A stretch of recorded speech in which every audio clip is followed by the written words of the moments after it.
Hello, and welcome to another episode of your Bish Therapist podcast. I am your host, Melissa Reich, your Bish therapist, real life therapist turned pop culture aficionado, Bravo lover, covering all things that you want to hear about. Welcome to another episode. Today, I am going to talk about Real Housewives of Orange County.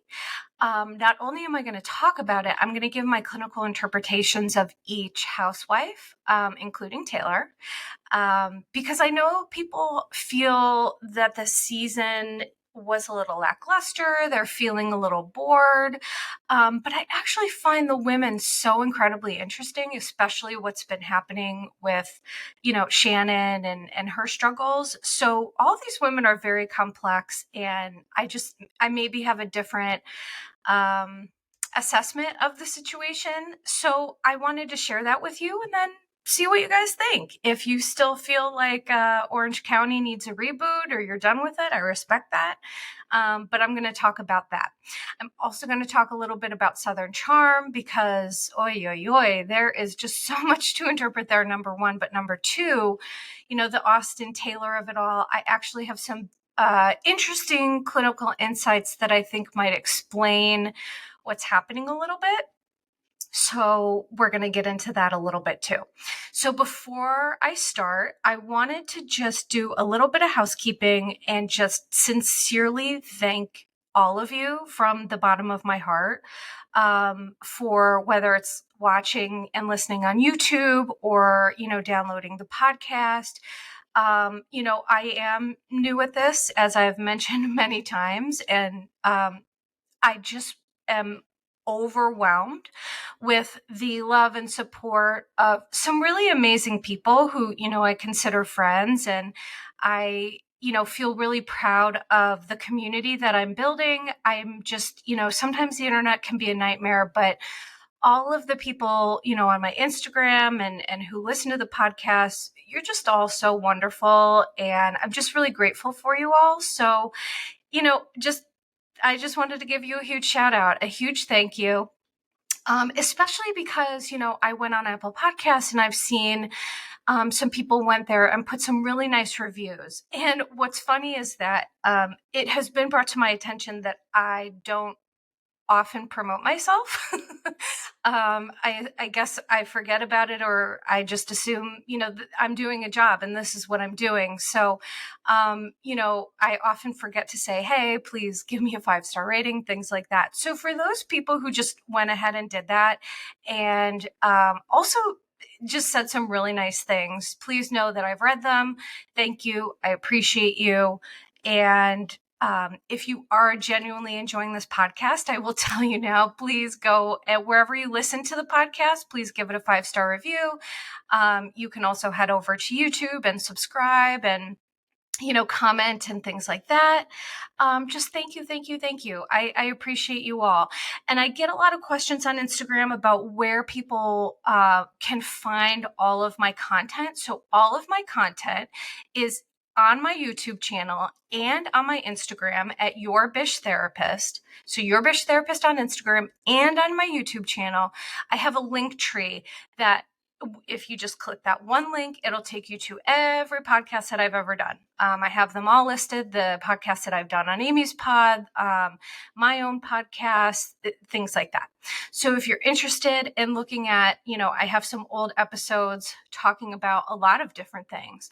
So go ahead, go on my social media, check that out, and I hope you find something that you like. So without further ado, let's get into it because this is going to be a long one. Okay. So what I'm going to do is start out by talking about each of the women individually and kind of my clinical interpretations or assessments of what I feel like may be going on with them. Because again, I do find these women so fascinating and so interesting, but it seems like as a whole, OC, people are just kind of feeling like it's a little bit tired. So, let me share some of my thoughts on this. And, I would love to hear what you think. So first, I'm going to start out talking about Heather Dubrow because I watched the finale of OC. Obviously I DVR it, But I watched it again the following day, knowing that I was going to do a podcast on this. And Peacock, for those of you who don't know, Peacock airs The Housewives the day after it airs on Bravo, but they often do extended cuts. And what is fascinating to me about that is there are times that I watch it and the extended cuts are they're just throwaways and you're like, oh, okay, I understand what they had to take that out. But there were some um, deleted scenes regarding Heather that I feel like explained a lot about her and I found fascinating. I mean, and I'm talking this was maybe a minute snippet, but it explained so much to me. And I think that it was such a disservice that it didn't air because people are always on Heather about being more open and vulnerable. And then she was, and then they cut it. So, that's interesting. So for those of you who didn't see it, don't worry. I'm going to explain what the deleted scenes were. Essentially it was Heather talking about growing up in an emotionally neglectful home. Now, I'm going to talk about emotional neglect, otherwise known as childhood emotional neglect, CEN for short. And I'm going to talk a little bit about those concepts, but first I'm going to explain, kind of what she said. So Heather essentially grew up in a home where she was not only emotionally neglected, which means so her feelings were never acknowledged. They were never discussed. She said she grew up in a home that was, I forget the words that she used, but it was emotionally kind of stunted. And what's interesting here is we have seen Heather's mom on the show, and she did appear, and this is just my observations from the small times that I've seen her on the show. She appears to be really harsh, incredibly critical, very passive aggressive, just unkind, and definitely not loving. And Heather has said before, and I don't know exactly when she said it, but she said, my mom loved me the best way that she knew how to love me, but it wasn't the kind of love that I needed. And that always piqued my interest with Heather because I just think that's such a beautiful insight. Because all of us, our parents are humans, and especially people of my age who may have grown up with parents of, the boomer generation or things like that. The only reason I bring that up is because, there is generational trauma here, right? So I'm 42. My grandfather is, by the way, he's still living. His 96th birthday is tomorrow, and he was in World War II. So he and my dad's generation, I think, they grew up in this generation where, kids are to be seen and not heard. Emotions aren't really talked about. They're certainly not valued. They're weak. There's all of these stereotypical tropes about emotions from older generations. And so what I appreciate about what's happening now is that is starting to shift because so many people have been negatively impacted by generational trauma of families pretending that emotions don't happen. Or if they do happen, you're a crazy person for feeling something because we're not feeling it. I don't understand. So essentially, that's what Heather was saying that she grew up with. And so not only were her emotions neglected, she was also teased for experiencing emotions. And the reason why that is so important is because it's not only what didn't happen, it's being teased and kind of, getting the message from your family that like, we are robots, meet more, we are robots. And if you're not, there's something wrong with you. And in reality, for all the people listening to this who grew up in situations like that, who were the scapegoats of the family, who, felt like you just didn't belong. Well, you didn't. And that was probably a good thing because when you're a sensitive soul and you're an emotional being, that's a beautiful, wonderful gift. And unfortunately, that's gotten weaponized by our families at some points. But I'm here to tell you that that is a gift and there's nothing wrong with you. And in fact, being sensitive, you're amazing. So the result of what Heather shared, it helped me understand her very much. And so I will share with you, when people typically are emotionally neglected growing up, or they're teased for having emotions and things like that, the result is they become highly perfectionistic, because when children don't receive the love that they need, they don't stop loving their parents or the people around them. They stop loving themselves. So there are probably many people listening to this who have childhood trauma, who have inner child wounds that you've just never dealt with. And, just sending love to all the people who are sincerely dealing with that, because you deserve love, you deserve support. And just because the people who were tasked to do that growing up didn't, doesn't mean you can't have that now. So the results of that kind of treatment are, again, people who are highly perfectionistic. Um, you know, Heather most likely had to prove herself continually. So I think where we see Heather, we see this very kind of icy exterior. We see someone who has their guard up. We see someone who's very put together, prim and proper, uses her words very carefully. She's very thoughtful. Guess what? Those can be great qualities, but I believe that they developed from this family of origin issues that she had. I believe that Heather essentially never felt safe to experience her emotions and to share them. And so that is why we see Heather the way that we see her, right? Doesn't that all make so much sense? And the other thing that happens when our emotions are ignored growing up, we tend to ignore our own emotions and just pretend like we don't have them, but we're humans and we all have them a lot. So essentially, I feel what we see here is Heather is sensitive. And one of the deleted scenes, she was talking to, I think it was Gina, about, I am very sensitive. And Gina's like, well, sometimes your presentation is very incongruent with that. Well, she didn't say incongruent. I'm saying that. But so I'm here to share with you that the reason why, Heather's her presentation is different than her internal experiences because of her family of origin trauma, that I'm going to go ahead and assume maybe she never dealt with as deeply as she needed to. Sometimes we, feel we go to therapy, we address things, or we don't go to therapy, we read books, we journal, what have you. And we think we've addressed things, and then something else comes up and it's like, maybe I didn't address this as much as I should. No shame. It's just our body's way of coming back to us and telling us, hey, we need to do a little check-in. So I think that Heather is the way that she is because of this trauma. And it really is trauma, because it's not only, people think that trauma is what did happen, whether it's physical abuse, emotional abuse, sexual abuse, what have you.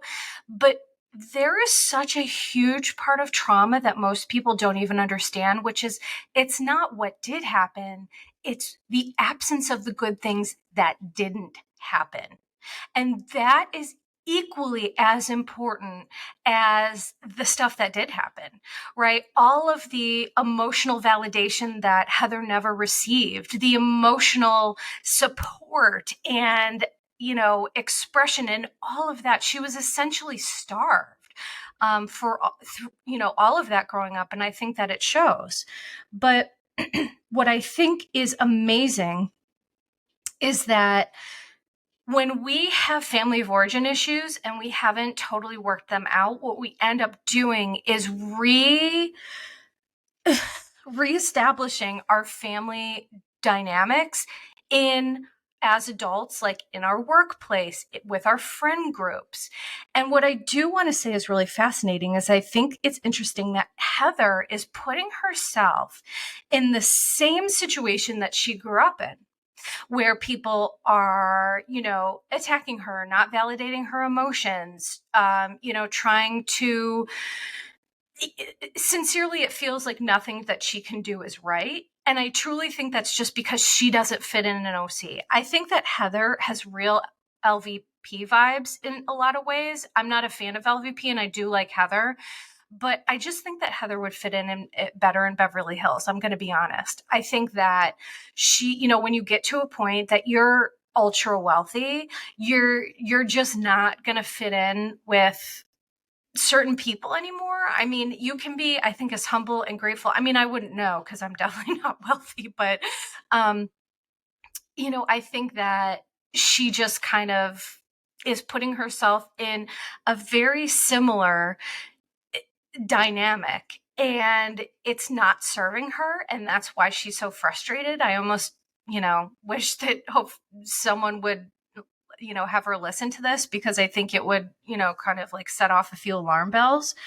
Because all that Heather keeps doing is just trying to prove that she's good enough. She's trying to prove that, she feels misunderstood. And that's another thing that happens with childhood emotional neglect is you become a people pleaser in some ways, and then you feel like you continually are misunderstood. You have to explain. And, I think that's what Heather's doing as well. So, now, I think that, for those people listening to this who some light bulbs went off as I'm talking about it, never fear. If you find yourself in a situation where you have recreated your family dynamic at work or with your friend group, and in Heather's case, both of these, because her friend group is her work, which is, not often the case, but, just take some observations, just notice it.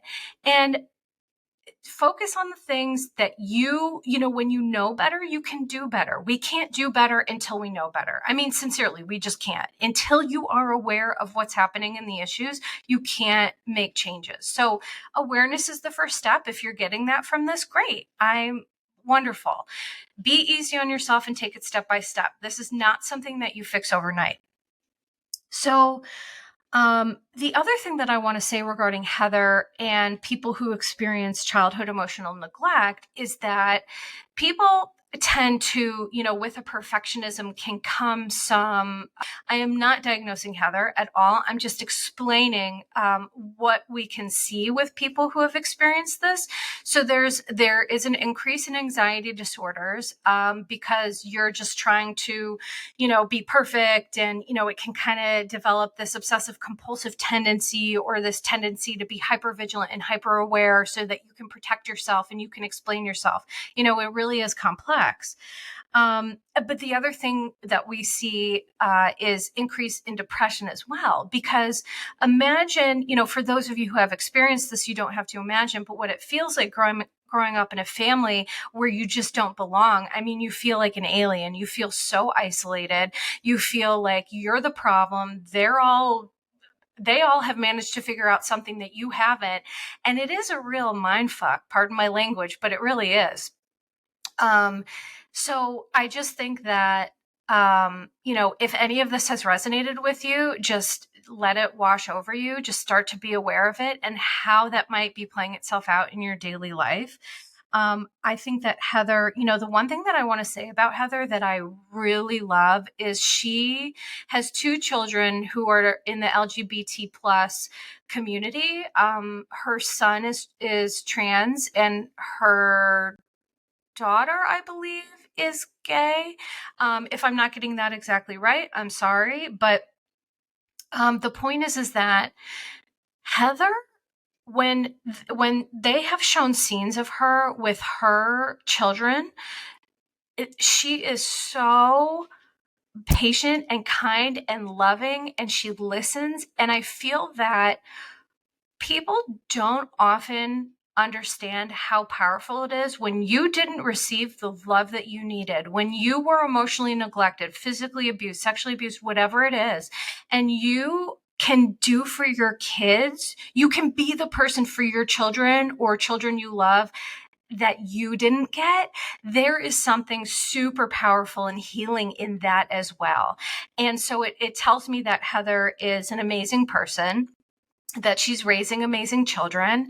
And, justice for Heather. I just feel like, she is misunderstood, and I think she's a really lovely person. And, I think her and Tamara, to be honest, are just fighting for top dog status. So that's what I'm going to go into next, because I think I've talked about Heather long enough. I'm going to talk about Tamara because obviously, she was put on pause and now she's on play. And here's the thing, Tamara came to play and get paid. Okay. So that is what she came to do. She came to do her job. She came to be the best housewife that she can be. And to be honest, I think that she is two different people. I think she's one person on the show and she's another person off the show. And, what I think is happening, people are irritated at Tamara. They're like, same old bullshit behavior, blah, blah, blah. But I think that this is why people maybe aren't receiving her as well this time for her comeback, is because to me, there's a little bit of feeling of inauthenticity, right? It's like, I think Tamara, I listen to Two Teas in a Pod. I do subscribe to that because, I enjoy Teddy. I enjoy Tamara. I'm not one of those people who just loves to hate housewives. And I know people really don't like Teddy, but so I do listen to that. And I think that Tamara is an amazingly kind and sweet person, but on the Housewives, she's there to do a job and be a villain. And she's very good at that too. So my interpretation, I don't know if this resonates with you. If it does, please let me know. But I think that the inauthenticity people are picking up is the fact that she is just doing a job. And this is not necessarily who she is. And I think also that's why Jen continues to be so confused, because it's like Jen is seeing a totally different person off camera. And then all of a sudden it's like, why am I your storyline? Like, what has happened here? She's doing her job. What can I say about that? I think it is wild that Two Teas in a Pod became evidence in Heather's, the whole Losergate thing. But since I listened to Two Teas in a Pod, I'm going to tell you that I think that Heather, so back when Tamara started this, so when Tamara was off the show, Heather told Andy that Tamara shouldn't or couldn't come back because now she has this platform and Heather Dubrow felt it wouldn't be fair or something like that. So I find it very interesting that Heather is using Two Teas in a Pod for evidence to show that she didn't say the loser thing and that Tamara said it or what have you. So I don't care who said the loser thing. To me, that's, we may never find out exactly who it was first. It's whoever you want to believe. And I don't get lost in the details of that. But I think that what this tells me is that Heather is still pissed. She feels that, Tamara has this major platform, which she does. Two Teas in a Pod. I mean, their listenership is huge. So I think Heather might be a little bit envious of that. And number two, I think she's just mad about, you get to do all this stuff. Like, why are you so special? So I do think there is this competitive kind of issue between Tamara and Heather for A, the top dog spot, and B, then just what I mentioned with Two Teas in a Pod. Heather is the type of person, and usually with everything that I've described about her, when you grow up in those situations, fairness and equity become very, very important to you because you have felt your whole life like things have been unfair or unjust. So, adults sometimes can turn into these warriors of like fairness and equity, and not in a way of advocacy, just meaning like, well, that's not fair. This isn't fair. Why does Tamara have this job on Two Teas in a Pod and on, Housewives? I don't think that's fair. So I do think maybe that's a little bit of it for Heather. And, as far as Tamara, that's really my only interpretation. Because like I said, I think that who she is on the show, I think is just a character. And I don't know who Tamara is off the show because I'm not friends with her and I'm not privy to that. I mean, I get to hear on Two Teas in a Pod, which by the way is called Twats for those of you who maybe heard me say that and you're like, what is it? So it's TWOTS. Two T's, get it? They call them the Twats. So I'm not being wildly disrespectful. That's what they call themselves. Okay, so we're going to go to Jen because again, Jen and Tamara have had a really wild season. What I want to say about Jen is that sincerely, this woman is my favorite new housewife to come on the scene ever. And the reason why is I am really drawn to people who have healthy, healing, authentic energy. And to me, Jen is a true embodiment of that. Her ability to lead with love, compassion, and understanding, no matter what Tamara's doing to her. I know people think that that's kind of not a good thing, but I'm going to tell you why it is. People are going to say and do whatever they're going to do, right? We only can keep our side of the street clean. And I think, Jen, when you have worked on healing and you really are in touch with yourself, you realize that, someone being upset with you doesn't give you the excuse to verbally eviscerate them or throw a napkin in their face or whatever it is. Jen gets that. And I just feel that she is such a beautiful soul.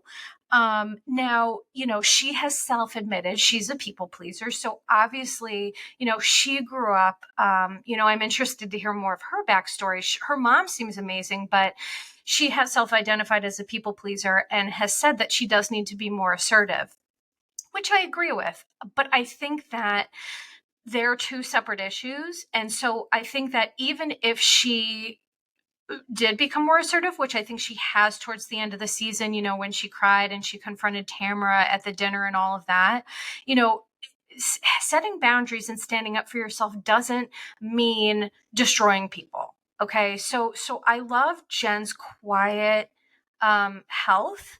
It's just so attractive to me. Plus she is very attractive. I will say that. I mean, Jen is a beautiful woman.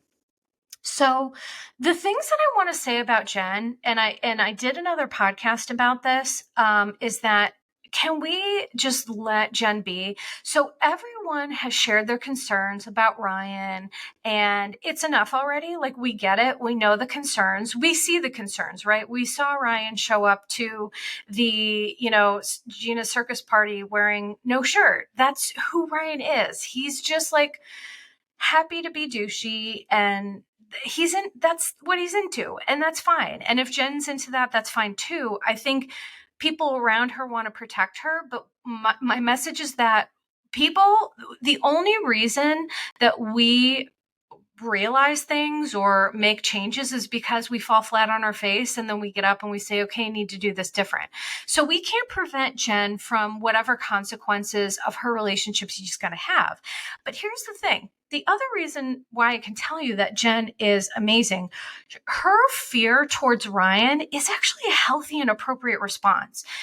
She didn't get divorced from Will and then just she could have married Ryan. She could have already been engaged. But Jen has a healthy and appropriate fear. And Jen knows. Jen has the same concerns that we all have. She has them. She shares those concerns. She fears essentially that love is not enough. And guess what? She's right.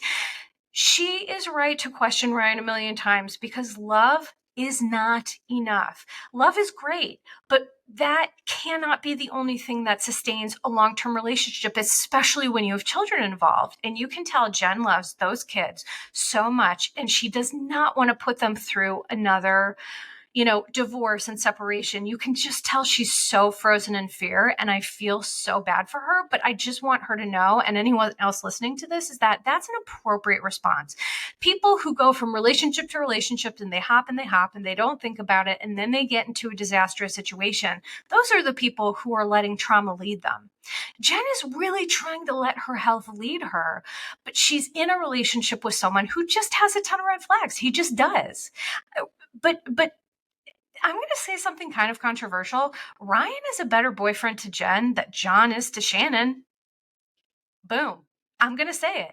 We may not love Ryan, or we may think he's a little douchey, but he is such a good partner to Jen. I mean, he listens to her. He, he does not get defensive when she brings these issues up. He doesn't get mad. He talks about them. They have more communication than Shannon and John have. So I think we all just have to let Jen and Ryan do what they're going to do. Jen, her fears too are accurate in that people do fall out of love, or they do change their minds, or sometimes love isn't enough. But what Jen has to realize is you just have to pick a lane. You have to pick a lane and you have to commit. And if you really are feeling that reticent, then maybe that's a sign that you do need to take a break. But either way, only Jen can make that decision for herself. Tamara can't force her to make that decision. Jen's mom, there's no one that can force Jen to make that decision except for Jen. So I adore Jen. I think she's amazing. I hope, to see her back next season.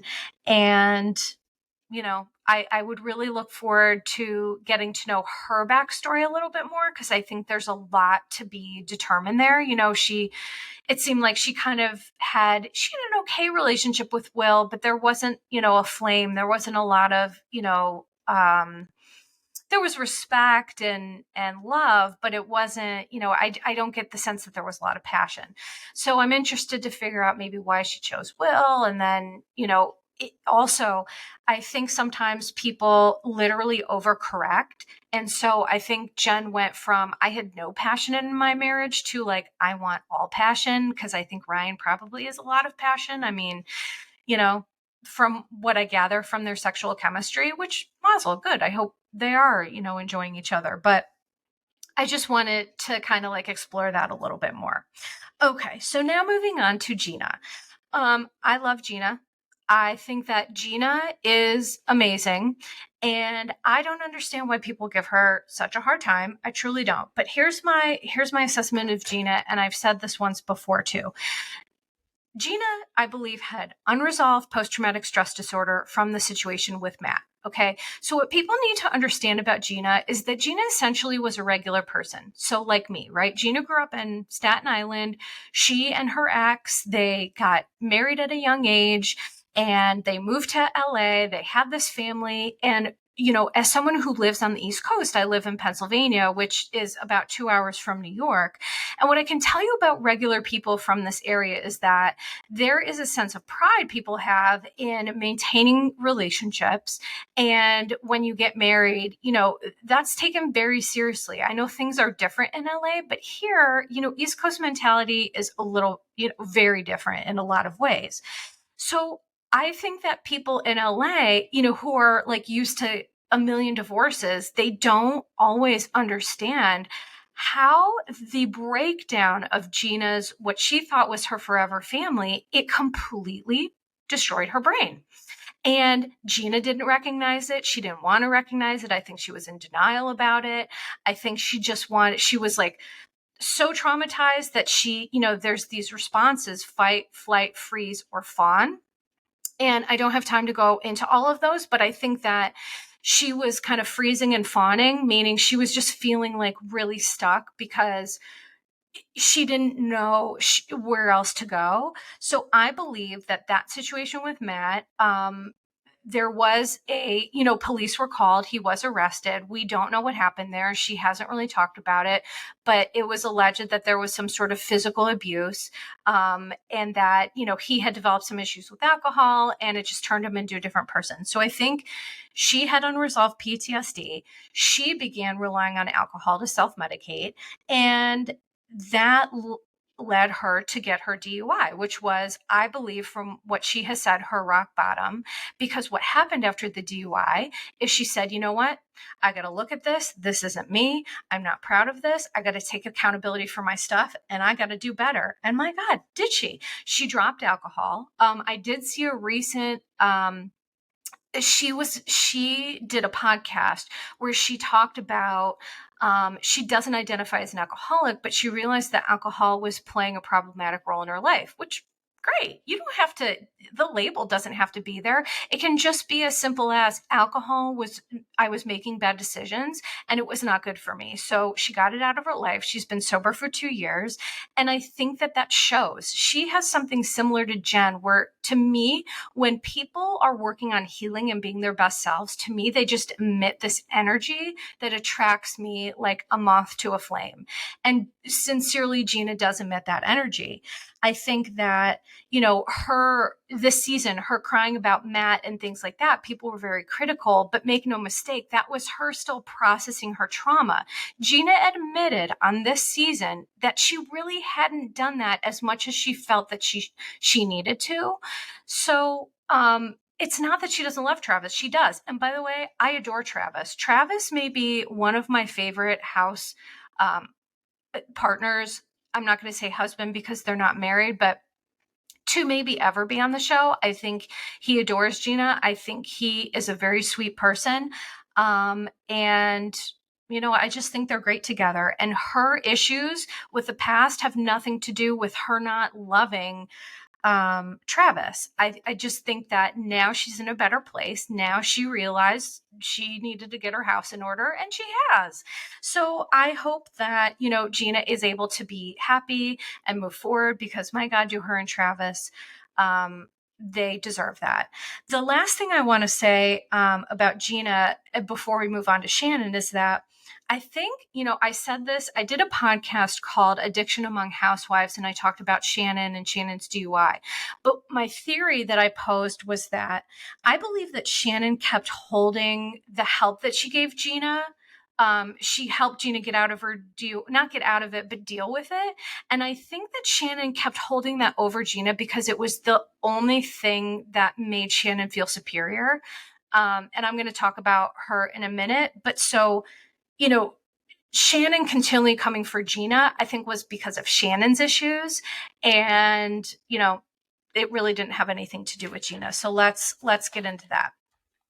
So if you didn't listen to my episode, A, go back and listen to it, but B, I'll give you a brief synopsis. So what I said in that episode, my podcast before the Orange County aired, I said that I believed that Shannon was profoundly unhappy. And after watching this episode, that was confirmed. So in this episode, Shannon says, and I quote, "My kids are gone and it's hitting me now. I'm going to lose it. I don't want to be alone and I want us to make it." Okay, so let me break this down. Here, over the past couple of maybe year, Shannon went from, so her divorce from David, which was a messy disaster, finalized, okay? So she still had her girls at home. So now her girls are home. So she's divorced. Her kids are gone. Her kids being gone and her being divorced also now means she has financial pressure, which I'm going to guess she's not super accustomed to having, which, is a privilege, but, that still sucks. And she's also clearly having relationship issues with John Jansen. So I feel that all of these issues coalesced at one time and just completely pushed Shannon over the edge. I think that her relationship with John, she doesn't want to be alone, and John has not been able to meet her needs. He just has not been able to. He, it seems like, is not extremely loving. He's a little withholding. He always wants to go home.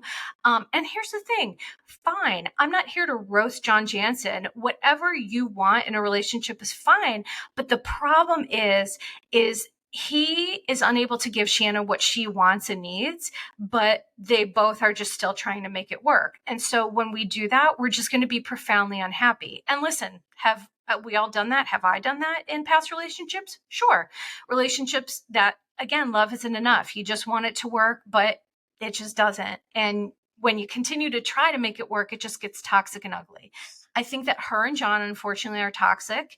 And John is just not able to give her what she needs. And Shannon is not willing to accept that because she doesn't want to be alone. So she drinks to overcompensate, and boom, there you have it. For Shannon, my hope is that she is able to truly address this all, because until she does, you can do a million things to self-medicate, whether it's alcohol, food, substances, shopping, and I imagine, shopping among women like this, that people have joked about retail therapy and stuff like that, but shopping addiction is very real and it can really get out of control. So whatever, there's always going to be something else for Shannon to do to maladaptively cope. And I just hope she gives herself the gift of coping. The other thing that I wanted to say that is something that my little therapist brain caught that, I don't know if other people did. So Shannon and John, when they were getting ready to go to Gina's party, they kept talking about this hat. Okay, the hat. Shannon picked out John's outfit and it had a hat and he didn't like the hat. Okay, so all night you kept hearing these little snippets of him saying, I hate this hat, I don't want to put it on. And Shannon from the other room being like, put it on. Like it was very comical. It was like a who's on first kind of bit. And here's the thing, while it was funny, I believe it is a metaphor for what's happening in their relationship. Okay. So essentially, Shannon's doing something without, she wants John to do something, right? Which is wear this hat. And John just won't do it, right? It's a simple request. I don't know why he didn't want to do it, but he just didn't want to do it. And so they're both in this stalemate of, I don't want to do it, put on the hat. I don't want to do it, put on the hat.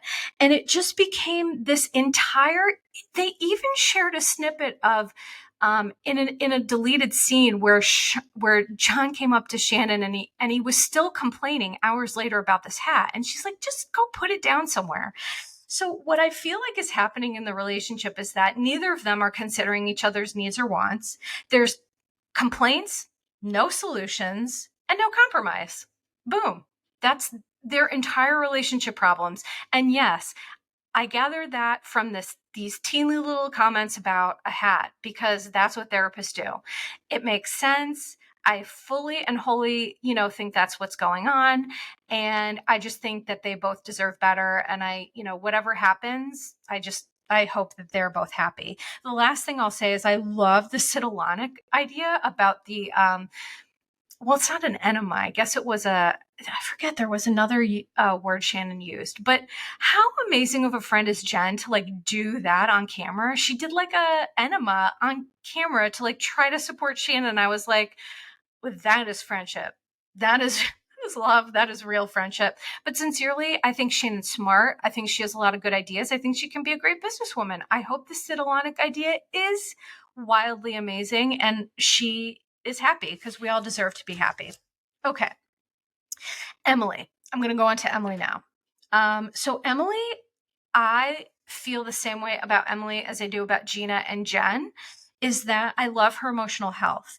And the thing is, people online commented to me something about, oh, Emily had a bad episode, and they're like, well, what do you think now? And it's like, I need people to understand super clearly that emotionally healthy people still make mistakes. They're still human. They're still going to do things that aren't, appropriate. But the difference is they're going to take accountability. They're going to apologize in a very real way and just work on doing better the next time. That's literally all we can hope for. So Emily's not perfect. Neither am I. Neither is anybody.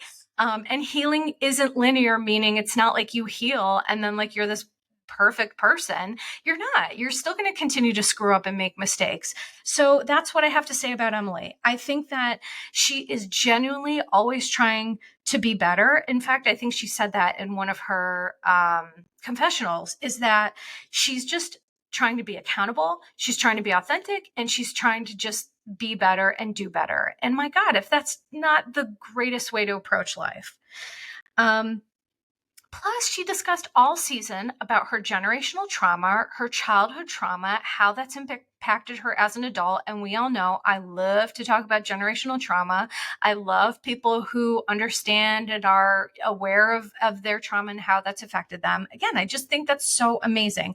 She opened up about, so the Losergate thing was, did Tamara say it? Did Heather Dubrow say it? Which is weird, because I thought Heather Dubrow already admitted that she did say it, but she was saying it about Noella. So I'm a little bit confused there. But she opened up about how being called a loser, Emily sincerely cried about this and said it triggered her because of her childhood trauma. And it just made me so sad. I was so grateful for her, though, for her to share that, because it shows that words hurt. And, when I used to teach, I've had a lot of experiences in my career, and I used to teach younger elementary kids about, gambling and, psychological, it was to their level, but it was a kind of about emotional health and coping. And I was a gambling prevention specialist, and we talked about gambling, things like that. It was a program that I did in Philadelphia. But my point is that I used to do this exercise where you squeeze out toothpaste onto a plate, and you ask the kids to get it back in. And obviously you can't. And that is a metaphor for the words that come out of our mouth. We can't put them back in. Once it's out of the tube, that's it. And it really is a good example and description of how words do hurt. And when these housewives just say reckless things, like Kelly Dodd is probably the most prominent example that I could think of. They just say these reckless things when they're hurt. It is the most gross characteristic. I personally can't stand it. It's it it it's not good. And I think that Emily really opened up honestly and authentically about how the being called a loser by anybody, it really triggered her, because when you grow up and you are abused, neglected, whatever it is, you don't, I already mentioned this, you don't stop loving your parents, you stop loving yourself. So it's being called a loser, being talked about negatively. It triggered her childhood wounds. And I love that she was open about that. So also let's just use that as just a friendly reminder that words matter. And they're very hurtful. And I just think that, we need to be mindful of that. And when we get upset and we weaponize words to hurt people, that's just a really terrible thing to do. And, I'm sure, we've all done it, but all you can do is try to understand that and do better from here. The last thing that I want to say about Emily is that Shane is sincerely the only person on Bravo that has ever changed my mind. So normally when I see someone new come on the scene, or I see someone on TV, it takes me about a minute to kind of get a general sense. Like, that's just how my brain works. That's just how I work. Shane is the only person I was ever wrong about. Is that I think that Shane, at first, he just seemed really miserable. He had he was, studying for the bar and he kept failing. And, Emily was unhappy with him. And so I was taking her lead with that. But Shane is amazing. I think he's a great husband. I think he and Emily have a beautiful relationship. I think he's a wonderful dad. I think he's so smart. I love his dry sense of humor. So I do just want to admit that I've never been wrong about anybody else but Shane. So I guess I have a 99.9% rating. I guess he brings my track record down with that. Okay, now before I move on to Southern Charm, I'm just going to talk about Taylor really quick. So Taylor, she's a friend of, for those who don't know, she started on Real Housewives of Beverly Hills. She was on seasons 1 to 3. She was the person who threw a $60,000 birthday party for her daughter Kennedy. Her husband Russell, it came to find out there was a lot of fraud. He owed a lot of people money, and he on the show completed suicide. But Taylor has come forth and kind of alluded to in a lot of different interviews. You'd have to listen to them to catch it, but she's alluded to that she actually believes that he was murdered. And she doesn't talk about it much, and I'm assuming she can't really talk about it much, and she's probably scared to talk about it, but I think that's a really interesting backstory to Taylor. So she left after season 3 because I think just with the whole, her Russell dying and, going through all that trauma, I just think she needed a break. And then she came back on Real Housewives of Orange County. And in 2022, she also did a Real Housewives Ultimate Girls Trip. So I think personally, just like Heather, I think would fit in better on Beverly Hills. I think Taylor fits in better here in OC. And in fact, she has stated that like her and Shannon are like BFF. So I just think Taylor fits in better here.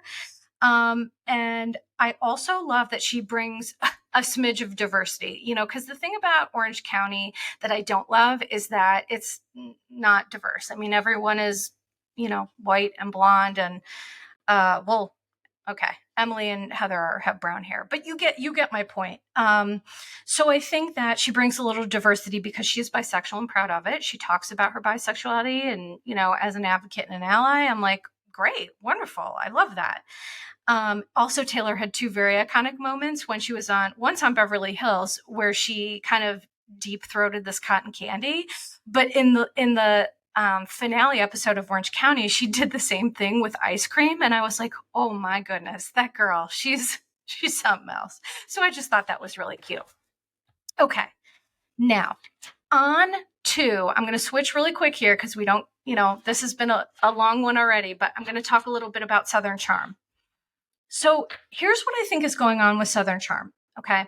So Austen and Taylor had this kind of weird do we or don't we moment. And apparently they both claim that nothing had ever happened. But if you're having a moment where you're like, should we do this? It's confusing because it's like, well, what precipitated that? So I'm going to explain what I think might be going on here. So Austen, when he was 7 years old, he and his family had just moved to South Carolina, and he and his older sister, Kyle, and mom and dad, they went on a hike. And on this hike, I guess it was slippery. It had just rained, and Kyle went ahead of the group. And by the time she fell off a cliff, sincerely, she fell off a cliff and died. And by the time everyone caught up, it was too late.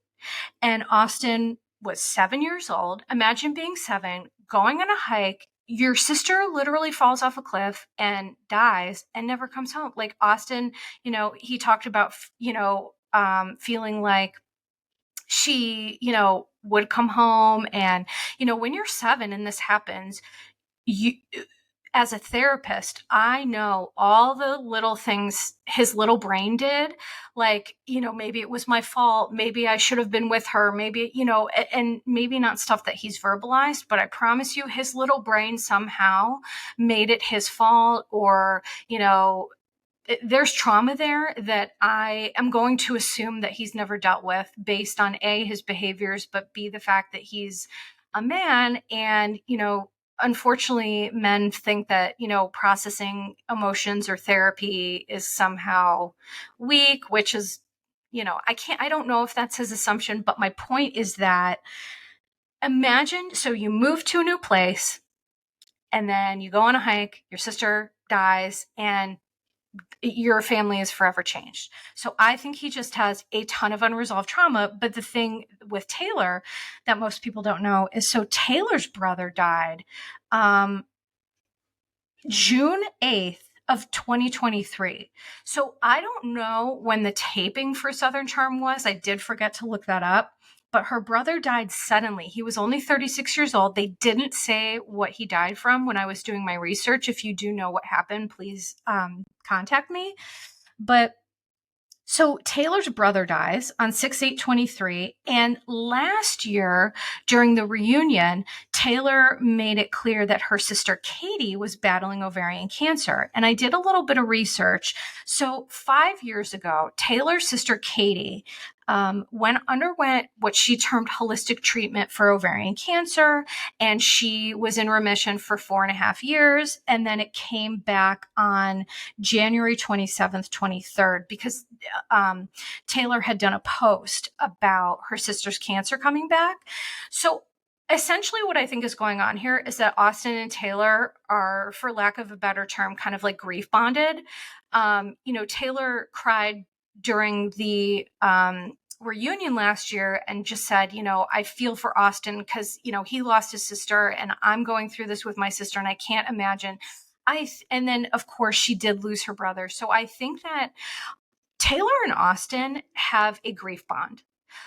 Some people might call it a trauma bond. To me, trauma bonds are a little bit different. But so what a grief bond is essentially, and I've seen this happen where when you go through a seriously traumatic event of losing someone in your family suddenly or traumatically, or you have something really serious happen to you, it can make you feel very isolated and alone because you feel that nobody understands your pain and what you've gone through. So when you find another person who you can, with people who have heavy grief, you can see it in their soul. I mean, you can, if you're trained enough or if you've experienced it, this will resonate with you. You can see it in their soul. You can feel it in your bones. You can feel that this person fully gets what I'm feeling.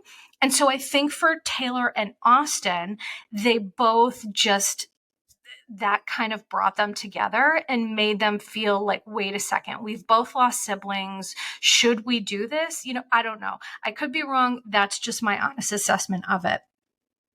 I think that also, Shep, I don't know Shep's history, to be fair. I did try to do a little bit of research about it. I couldn't find much.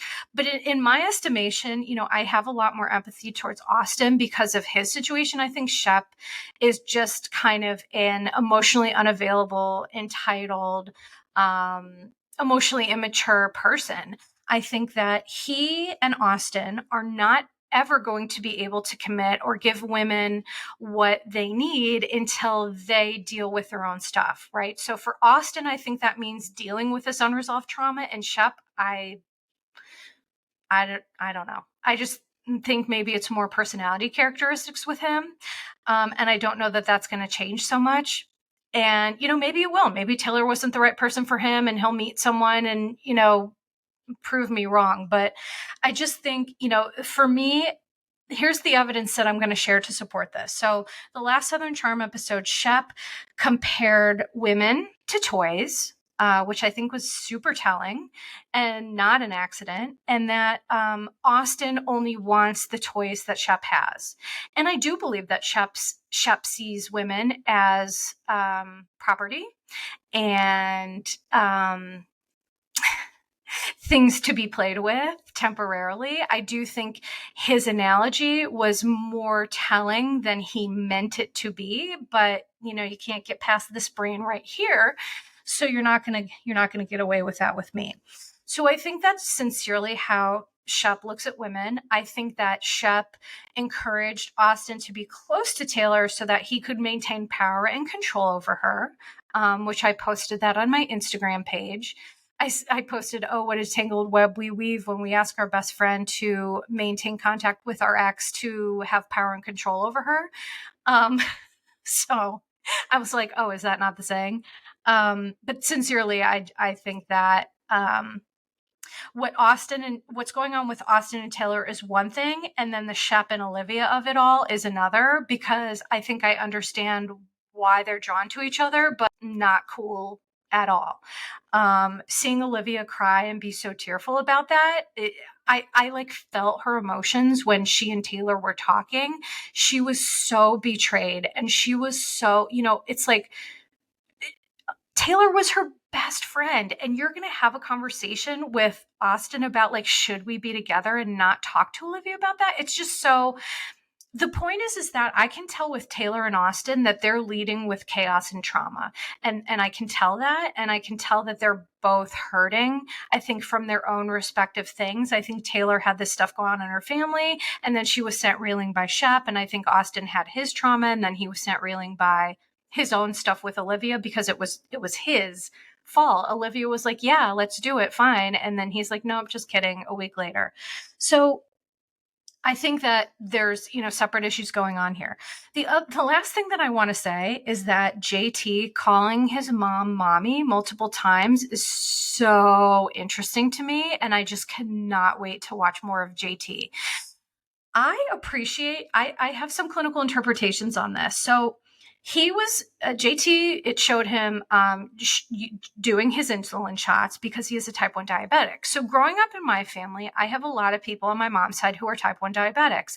In fact, diabetes is one of the few chronic health issues that I don't have, surprisingly. I have a lot of other ones, but not that one. So I don't think people don't often realize that type 1 diabetes is super deadly. It's really dangerous in young kids. And so my clinical interpretation of this is that when you have a child who has a chronic health condition as a child, and they rely on a parent to literally keep them alive, because sincerely, that is what it is. It's lots of blood sugar testing, and in the middle of the night, I mean, type 1 diabetes parents out there, I see you, you're rock stars. It's hard. People have no idea how hard it is. So my point is that I think that JT learned to really rely on his mom for his diabetes treatment until he was able to do it himself. And I think that created a very interesting bond with his mommy. I think a grown man, when I hear a grown man say that about his mom, it just tells me that, there's a love there, there's a closeness, but it also does tell me why he's still single, because for women, he's got to make room for another woman in his life. And it seems like right now mom's number one, which fine, fair enough. If that's the case, maybe he's just not ready, but he's probably going to have to work on that. So everyone, that is it. Thank you so much for listening to this extra long episode. I hope that you have sincerely enjoyed it. I appreciate all of you for being here. So for today, I will say, take care of yourself and each other and be the light in the world that you want to see. Until next time. Disclaimer: posts are not intended to diagnose, treat, or provide medical advice. Your Bish Therapist is for entertainment and informational purposes only. The podcast, my opinions, and posts are my own and not associated with past or present employers, any organizations, Bravo TV, Greyheart Productions, or any other television network. The information in YBT podcast and on its social media is provided for general informational purposes only and is not intended to diagnose or treat. Please do not act or refrain from acting based on anything you read, see, or hear on YBT podcast or associated social media. Communicating with YBT via email and or social media does not form a therapeutic alliance. Melissa, operator of YBT, is unable to provide any therapeutic advice, treatment, or feedback.